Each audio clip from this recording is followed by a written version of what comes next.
Her Fearless Run by Kim Chaffee, illustrated by Ellen Rooney.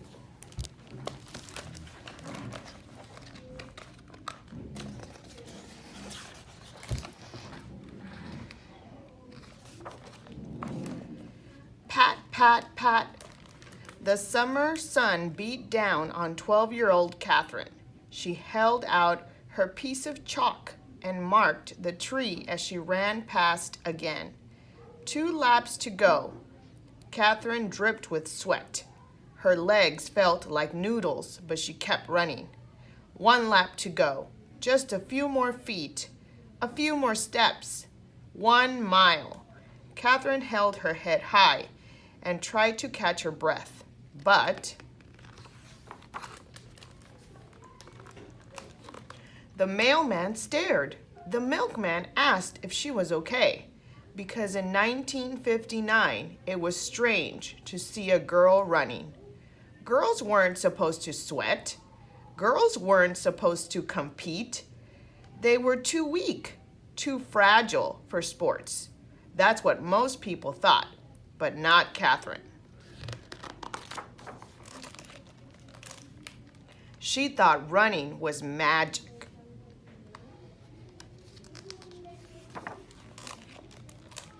Pat, pat, pat, pat. At 17, Catherine traded laps in her backyard for laps at the Lynchburg College track, where she was a student. 3 miles. One rainy afternoon, Catherine noticed the men's running coach waiting for her along the track. "Can you run a mile?" he asked. "I can run 3, Catherine scoffed. Although there was no women's running team, Lynchburg was one of the few schools that allowed women to run in men's races. The team needed more runners, and Catherine was eager to join.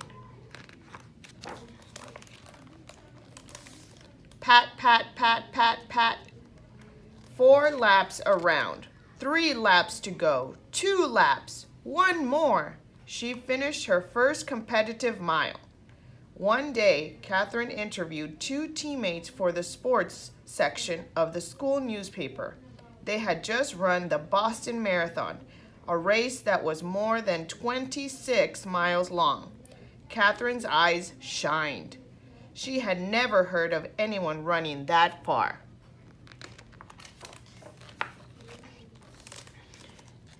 Catherine began classes at Syracuse University later that fall.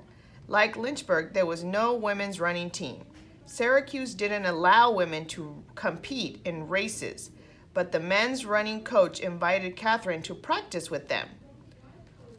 Arnie Briggs, the volunteer team manager, beamed. "I've been here 20 years and we've never had a girl before." Catherine felt welcome. Pat, pat, pat, pat, pat, pat. At first, the others ran just ahead of Catherine, and she struggled to keep up. Soon there was no one in sight, so Arnie started running with her. Day after day, month after month, they ran side by side. 5 miles, 10 miles. Arnie told lots of stories to pass the time. Most of them were about the Boston Marathon. He had run it 15 times. One winter's day, Catherine confessed to Arnie that she wanted to run it too. "Women can't do that kind of distance," he replied. "They can't run that long." "But I run 6 or 7 or even 10 miles with you every night," Catherine shot back.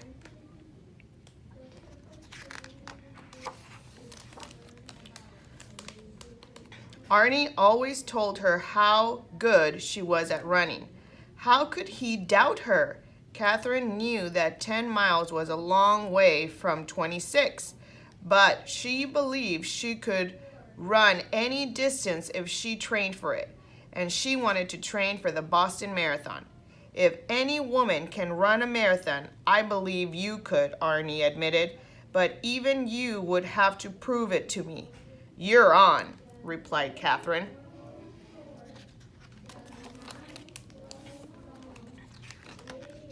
Pat, pat, pat, pat, pat, pat, pat.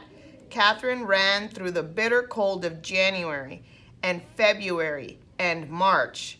12 miles, 14 miles. Snowbanks piled high. Sidewalks disappeared. It was hard to run on the road safely. Her legs ached, and blisters covered her feet.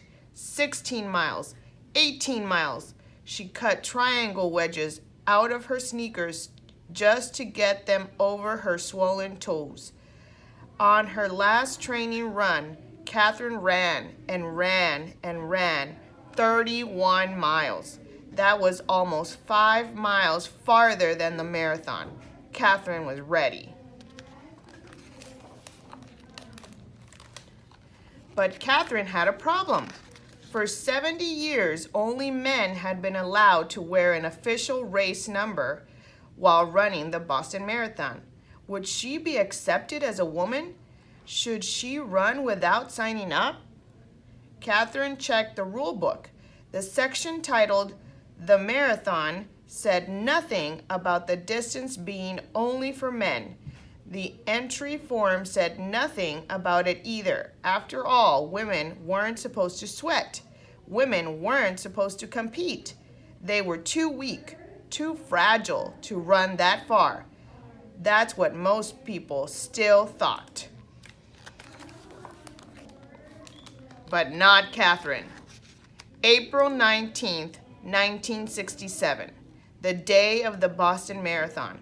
A record 741 runners registered for the race, including Catherine, K.V. Switzer, the only woman with an official number. Come on, runners, let's move on in. Snow gathered on the race's officials' hats as they tried to corral the runners. Catherine and Arnie jogged around to keep warm before shuffling into the starting area. The runners moved closer. The crowd felt silent. The gun went off. Bang! Away Catherine ran. Pat, pat, pat, pat, pat, pat, pat, pat. The cheers from the crowd were exhilarating. Catherine smiled. Faster runners passed by, excited to see a woman in the race. They wished her well as they continued down the course. Catherine relaxed and found her running rhythm. Pat, pat, pat, pat, pat, pat, pat, beep, beep. Runners, move to your right. A truck filled with newspaper photographers moved through the pack. A bus carrying race officials followed behind. Runner 261 stood out from the others. Was that a girl wearing a race number? The photographers wanted pictures. The race officials wanted her out. Suddenly, a man stood in the road, blocking Catherine's way. He reached for her hand and grabbed her glove as she sidestepped past him. Who was that? Catherine heard something behind her. It wasn't like that pat, pat, pat of sneakers. Scrit, scrit, scrit. Catherine turned to look. A different man, an angrier man, shouted, "Give me those numbers!" He swiped at the front of her shirt. Catherine struggled to break free. Arnie tried to push him away. Boom!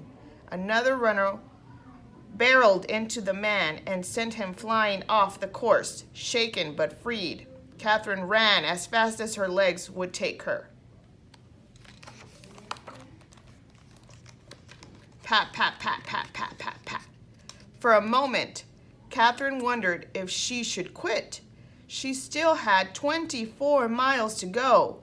Suddenly, finishing wasn't just about her. If she quit now, no one would believe that a woman could run a marathon. People would still say women weren't supposed to sweat. Women weren't supposed to compete. We were too weak, too fragile. They shouldn't be allowed to run. No matter what, I have to finish this race, she told Arnie. On my hands and knees if I have to. So Catherine ran on. Pat, pat, pat, pat, pat, pat, pat. 12 miles, 14 miles, 16 miles, 18 miles. Catherine watched the women standing on the sidelines of the course. Some cheered, but many didn't. If only they knew how magical running was. If only they weren't afraid to try. They could be just like Catherine. They just didn't know it.